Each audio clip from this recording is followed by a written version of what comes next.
30 days in, an event happened where I was walking the whole time I was in the psych ward, the whole 30 days. Turned out I was incarcerated from February until July. And I would walk from the moment I got up to the moment I went to sleep to counteract how I was riding a bicycle 8 to 16 hours a day for my active lifestyle, for my damn fucking breathing and heart rate, so I didn't have a damn heart attack. And the doctor said that his psychomotor is running. No fucking shit. I have an active lifestyle. I don't need to talk to an inactive doctor that specializes in schizophrenia. I need to talk to a neuroscience that is a professional cyclist. That's all I needed to do. Anyways, right before the forced medication, she what's it called? I needed to replace my blood sugar from walking all day. I what's it called? It's 8 o'clock PM. You're not allowed to have sugar. What's it called? It was 8:03, right before my court date for forced medication. I had no danger to myself or others. They should have left me. They should have let me leave in 13 days. I wasn't harming nobody. I wasn't a danger to nobody. I just walked all fucking day. Like that's a fucking problem. And what's it called? She's trying to force me on a fucking dopamine blocker sedative that kills you with the side effects.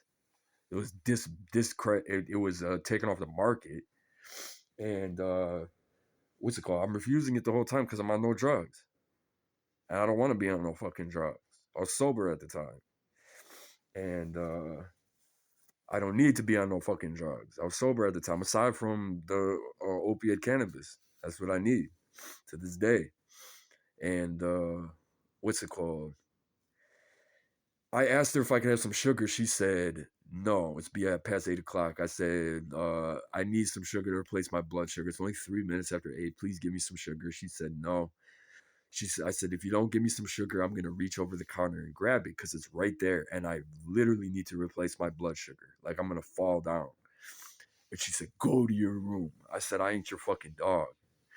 She called the police. Police held me down, threw me into the fucking isolation room, and shot me with an injection of God knows whatever the fuck it was, liquid. Next day, they told me it was a mix of Ativan and uh, like four other fucking drugs, supposedly. And I had my contact numbers written on a piece of paper and in a bandana, a silk bandana that I kept in my crotch. I kept it hidden in the ceiling tile of the room. And they already confiscated when I got there. They gave it back to me, so they already had all the numbers, but I still had it hidden. And then when I went into that room, I had it in my fucking pants, in my crotch.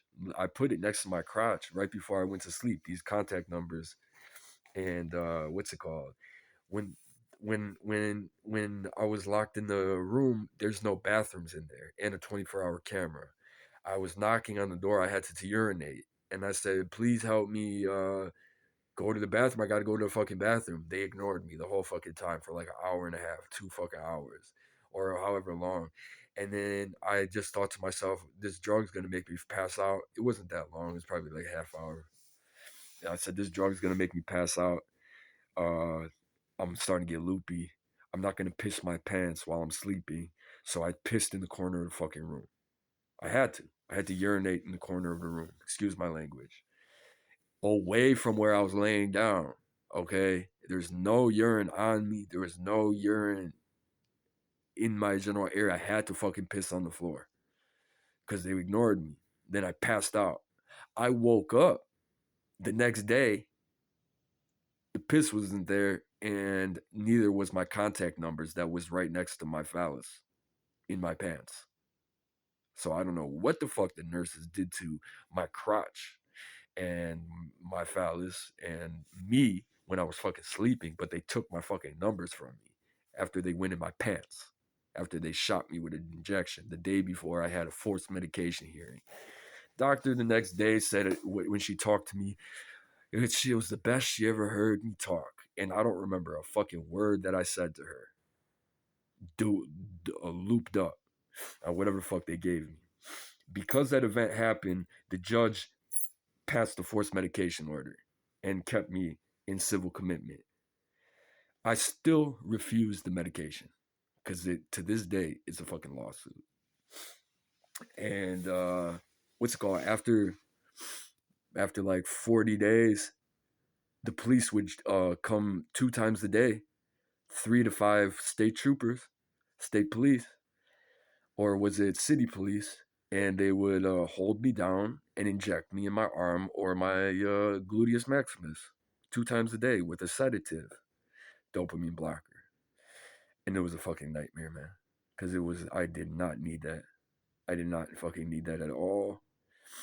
And then my family with the doctor got a guardianship hearing for me.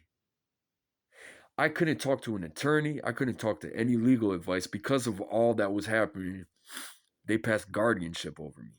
Forced medication, dopamine blocker, called me fucking paranoid, kept me in the fucking Metro Health unit for 54 fucking days. And then forced medicated me until she coerced me to agree to take the medicine. She said, I'll get you out of here when you agree to take it. So after like 40 something days of being shot by the police, I thought to myself, I don't know, I don't want to be here for like 6 months doing this shit. So I agreed to take the medication, the drugs. That was the worst decision I ever made because it showed that I cooperated with her, saying that I agree with diagnosis and that I agreed to take that drug, and I don't. I never did. Anyways, not long after, 54 days later, what's it called? She transferred me to Aristocrat in Berea, which is a fucking in-stay retirement hospital, like recovery place. And to my knowledge, it cost like I looked at the cost catalog and it was like 600 to 800 a day or 2,000 a day to be there. I was there from around May to July. Let's see, February, March, April, May. Yeah, about April, May of 2016 till July. And what's it called? The bicycle was over after that. Messaging was over after that. Now I got a false diagnosis. Now I'm forced medicated. I had to be forced medicated. I had to be fucking. I had to deal with incarceration for 6 months, the psychological effects from my active lifestyle, being outside, around people, networking, messaging, and I never could ride the same again, and it fucked my body up forever, bro. Then what's it called? I'm under guardianship now, right? I'm like 27 years old, bro. I look in the car, I find my whole family signed it. My father, my mother, my older sister, my younger sister. They said if my mom dies, my dad's gonna be my guardian. If my dad dies, my sister's gonna be my guardian. My sister dies, my other sister's gonna be my guardian. They took my fucking civilian freedom away. It was all a plot. They're being used to do it.